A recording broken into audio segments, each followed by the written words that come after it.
let's just get going.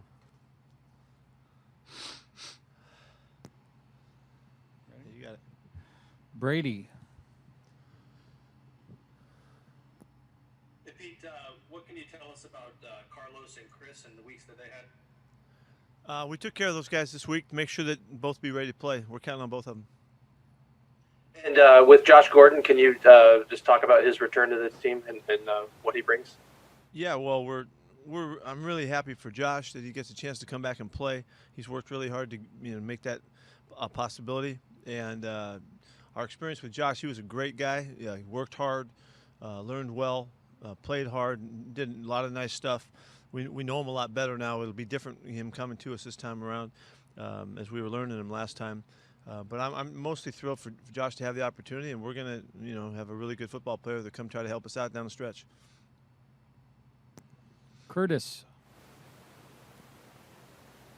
Yeah, Pete, how's Brandon Shell working his way back? I know he's doubtful, but how's his process kind of going? And we saw when we were out there, Cedric sitting on the side too. So how's he doing? Is he okay? Well, first off, he's kind of made a turn where he's really starting to move now. It would be a surprise if he can play on this weekend, but he's getting real close. I would think he's really has turned the corner to get well here. Cedric got something bothering his calf a little bit, so we just rested him today.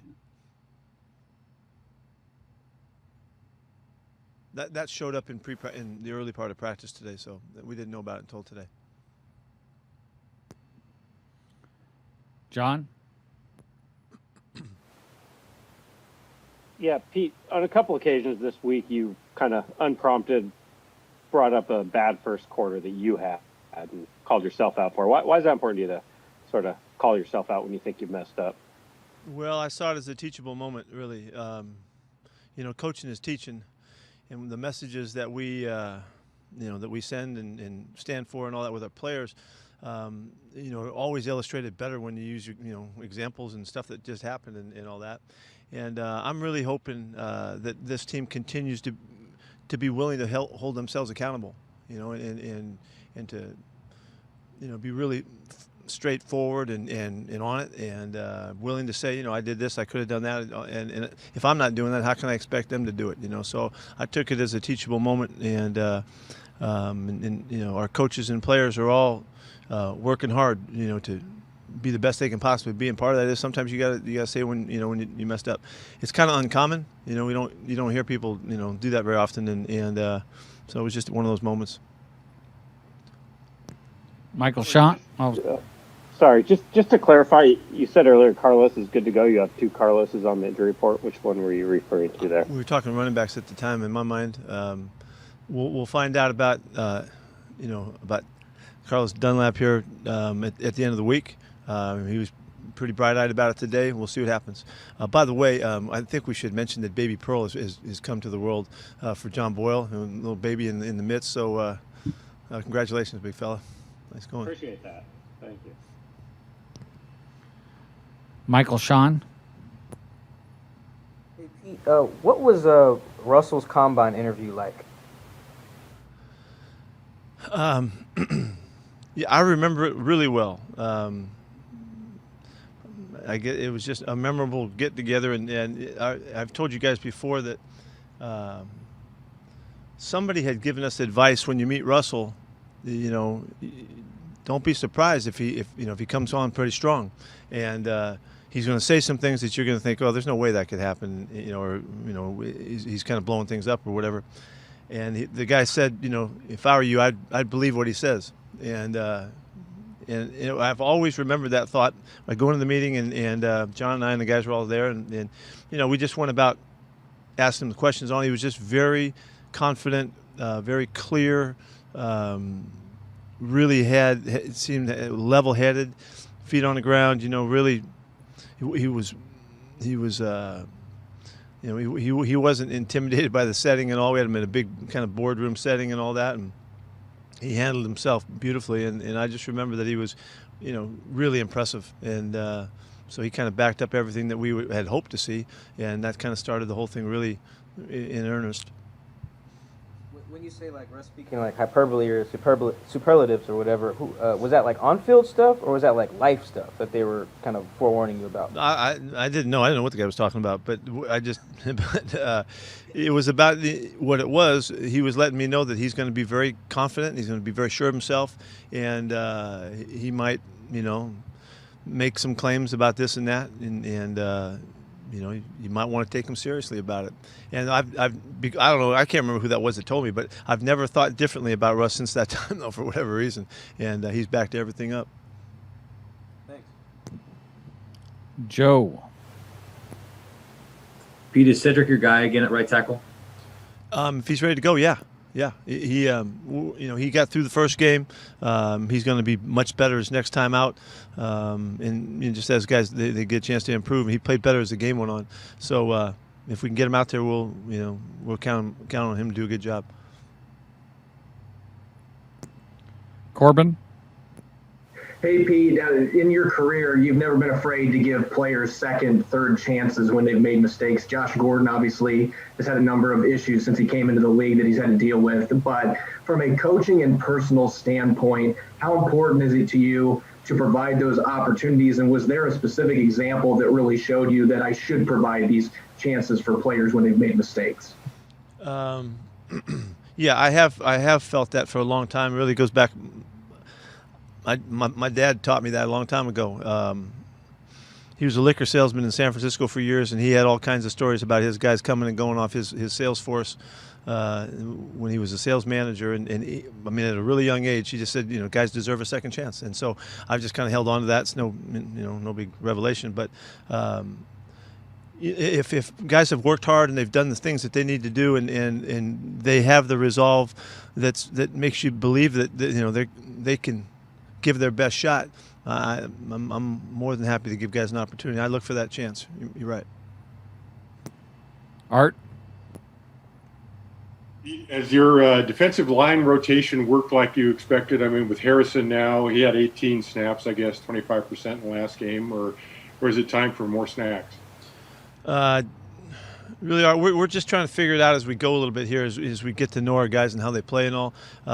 Clint does a really nice job of, he's gauging it during the game. Depends on how the game's going, the style of the game, and how guys are performing too. So that's way more subjective than it is just 25 plays and see what happens. So. I like the way it's going right now. I have no reason to change it. I really think that Poona Ford has really made some big steps forward in the last 3 or 4 weeks, it seems. We played him a lot more at 3 technique, and he's been more available to us in pass rush. He's been all over the field. And so, we're trying to figure that out as he grows there. He played a lot of nose tackle, in the past for us. So it's not a set scale right now. We're still learning, and see how it goes. You can see we're growing as a defense every week now, and this is a really important time for us to gauge and to figure that out as we go down the stretch. I know you think it's real late in the season, we should know, but we haven't had these guys out there in these combinations like we do now. So we're learning, and the main thing is to not overplay anybody and wear them out, and Clint does a really good job of that. Bob.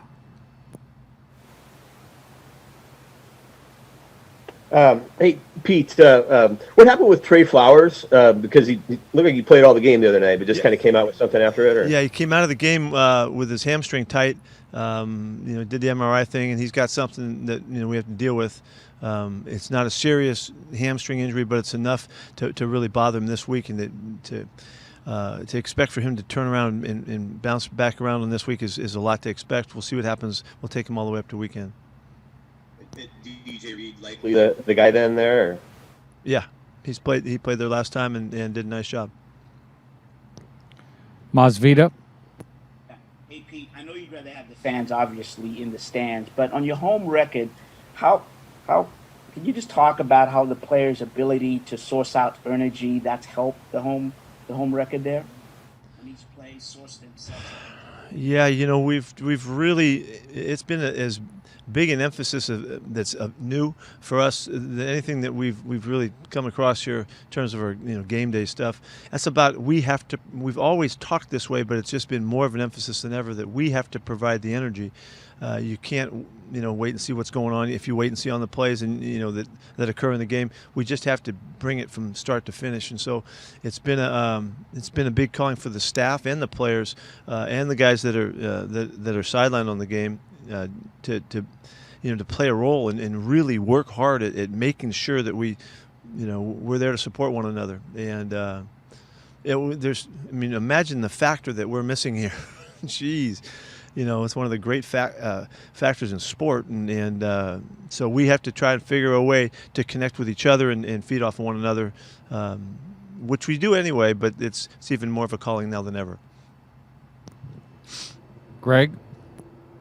Hi, Pete. What have you learned about Josh Gordon and in your program might be the fix here, might be the thing that sets him right that maybe other places haven't been able to solve it?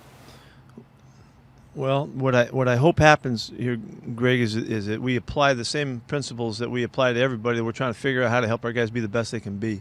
And in Josh's case, he's got some unique circumstances that he brings with him and things that he's been through and all. And so we're gonna try to be an extraordinary support system for him, so that he can aspire and take it wherever he can take it. There's competitively, it wouldn't surprise you to say that, for me to say that, I love this opportunity to try to help him out and try to figure out a way to give him the backing that he needs, give him the toughness that he needs, to be the understanding that he needs, so that he can find a way to really function smoothly and find his way to the best he has to offer. And so.